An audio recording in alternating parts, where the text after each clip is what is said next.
Hello, my nefarious necrophiles and nighttime wanderers. I was so hard at work on our new space noir audio drama, Confessions from the Nocturne Nebula, that I hardly had time to think about anything else, including these little chats of ours. But I'm excited to sink back into our dark dealings and have an extra special episode planned for you today. Yes, I'd like to talk to you about hauntings. Now, it might surprise you to discover it's not just ghosts that can haunt, but demons or other supernatural beings that can take up the charge of haunting a particular person, family, or location. But for today's conversation, I would like to talk about places that are considered haunted, and more specifically, places in the United States. Now, the United States of America was founded back in 1776, so it's still a relatively new country. But that doesn't mean it lacks a rich ghostly history. No, my friends, quite the contrary. America is rife with specters and apparitions. I have personally visited more than my fair share of purportedly haunted locations, though I have yet to see any actual ghost activity. But I'm sure most of us can name at least one place we know with claims of supernatural occurrences. Even my husband, when he learned about the topic of this episode, shouted, "Haunted Toys R Us." Now, he would argue that he didn't exactly shout this, but it is otherwise true, much to my surprise. Yes, Sunnyvale, California, where my bridegroom was born, laid claim to a haunted toy store. The Toys R Us was constructed in 1970, and shortly thereafter, strange occurrences in the store brought it to the attention of those interested in the paranormal. Faucets would turn on and off all by themselves. Staff would hear their name being called when no one was around, toys would fly off the shelves, and people reported feeling phantom touches. Eventually, psychic Sylvia Brown was called in to conduct a series of seances, in part for the television show That's Incredible. Brown claimed the ghost haunting the rows of carefully packaged toys was that of Jan Johnny Johnson, a traveling preacher from Sweden and sometimes farm worker who suffered a broken heart and then an axe injury while chopping wood that left him slowly bleeding until he died on the land where the Toys R Us stood from 1970 until 2018. Now, I don't know how much that story of Johnny Johnson holds water, but Snopes considers the haunting of the Sunnyvale Toys R Us a verified urban legend. As mentioned, the store closed in 2018, but the location reopened in late 2019, that's this year, as a Spirit Halloween store. My guess is they don't mind the extra spookiness brought on by a ghost there. Perhaps the most famous haunted house in the United States is the Dutch Colonial, located at 112 Ocean Avenue on the south shore of Long Island, New York, made famous by the Amityville Horror.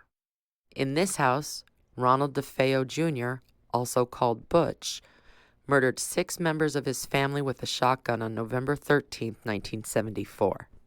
Now, the thing is, I could spend an entire episode talking about just this house, and I plan to do just that. So let me offer a painfully brief synopsis for now. DeFeo was convicted of second-degree murder the following November, and in December of that same year, George and Kathy Lutz moved into the house with their 3 children and their dog, Harry. What ensued was a nightmare of Hollywood proportions that included demonic apparitions, oozing walls, and bodily levitation. After taking up residence in December of 1975, the Lutz family moved out promptly on January 14, 1976. Roughly 20 films were inspired by this short stint at 112 Ocean Avenue, which still stands today, although the address has been changed to prevent a deluge of tourists and horror hounds from flocking to the location regularly. As mentioned, I plan to delve this topic further in the future, but for now, we must be brief. Now, my home state of Arizona could take up a year of shows with all its ghost towns and haunted sites. From the Monte Vista Hotel in Flagstaff, where John Wayne reportedly saw a ghost in his room back in the 1950s, to the Copper Queen Hotel of Bisbee, where the ghost of Julia Lowell, a prostitute who killed herself for love, still whispers in the ears of male guests and staff. But it's the Birdcage Theatre in Tombstone that's believed to be the most haunted location in the state. The saloon and brothel in one of the West's wildest cities was open 24 hours a day, 365 days a year, and it boasts 140 bullet holes in its walls today from that tumultuous time. And, as Destination Strange on roadtrippers.com points out, those are just the bullets that missed. Yep, according to most estimations, a total of 26 people died during the operation of what New York Times called the wildest, wickedest night spot between Basin and Barbary Coast back in 1882. But perhaps the most grisly murder to take place in the Birdcage happened when a high-stakes gambler named Billy Milgreen captured the eye of two women of the night, Margarita and Gold Dollar.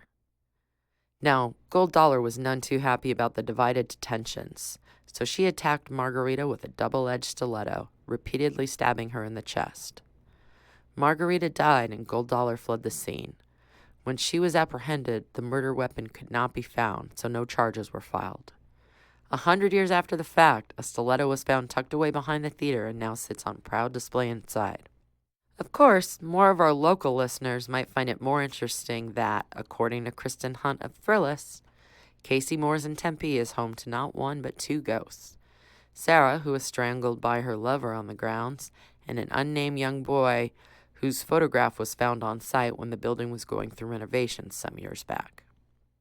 All the Arizona haunted sites might pale against the Crescent Hotel of Eureka Springs, Arkansas, however, which identifies itself as America's most haunted hotel on its own website, and Legends of America lists a host of ghostly spirits that walk the halls, including Michael, a red-headed stonemason from Ireland, brought over to help with the construction of the building in 1885, who then fell from the roof and landed on the second floor, where room 218 stands today.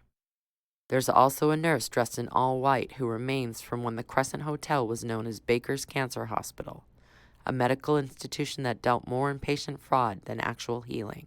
And that old quack Dr. Baker himself has stuck around too, plus a cancer patient who calls herself Theodora and likes to pop in and out of the Crescent's second floor.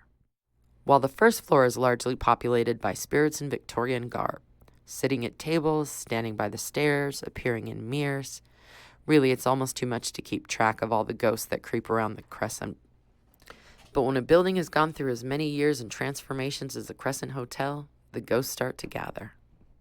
Now, the Whaley House in San Diego was built in 1857, which is way before the movie Poltergeist came into being, so I guess they didn't realize that you shouldn't build a house on top of a graveyard.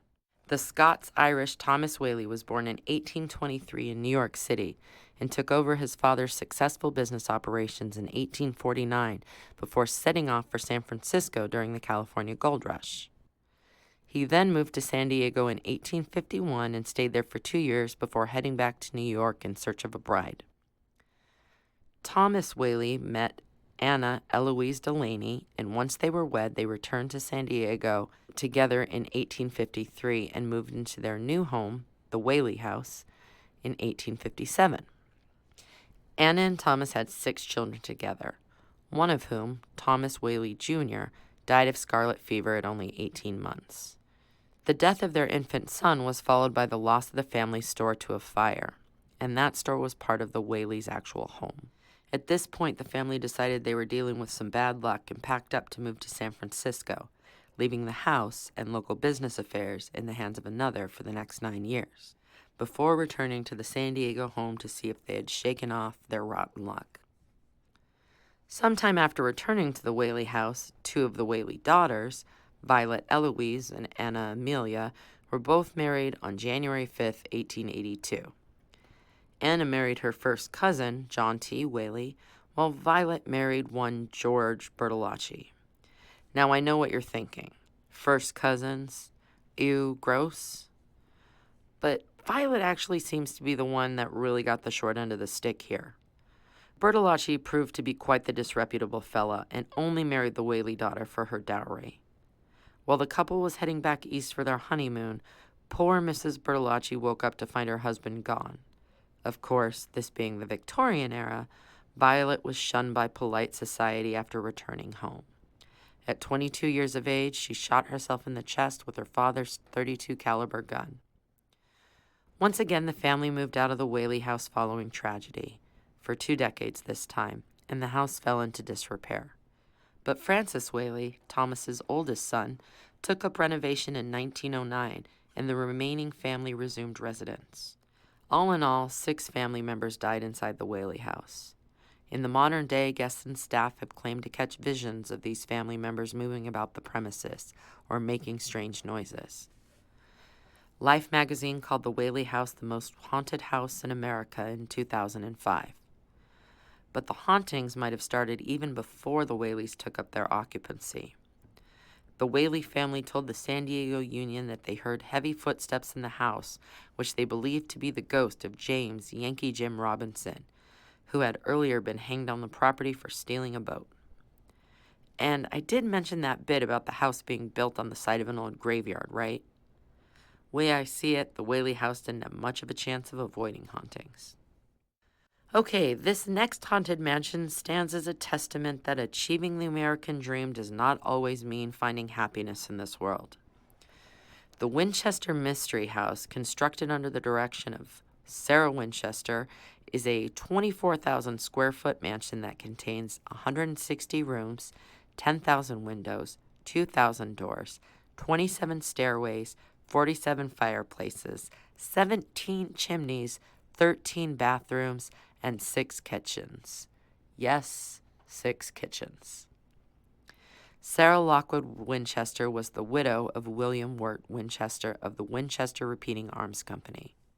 In 1873, the Winchester Rifle Model 73 was released, and this is important for 2 reasons. First, the rifle became known as the gun that won the West, and Sarah Winchester eventually came to believe the spirits of all those killed by the Winchester rifles were after her. Sarah lost her only child, a daughter, as an infant, and her husband's loss soon thereafter had her worried that her life was plagued by tragedy. So, as the story goes, she visited a psychic who channeled her dead husband. It was through this medium that Sarah Winchester was told to move west and begin construction on a house, and to never stop construction. Only that would keep her safe from the ghosts of all those killed by Winchester rifles. And with the death of her husband, Sarah had inherited a monumental amount, more than $20 million, which would be more than $500 million today. She also received nearly 50% ownership of the Winchester Repeating Arms Company, which yielded an additional $1,000 a day.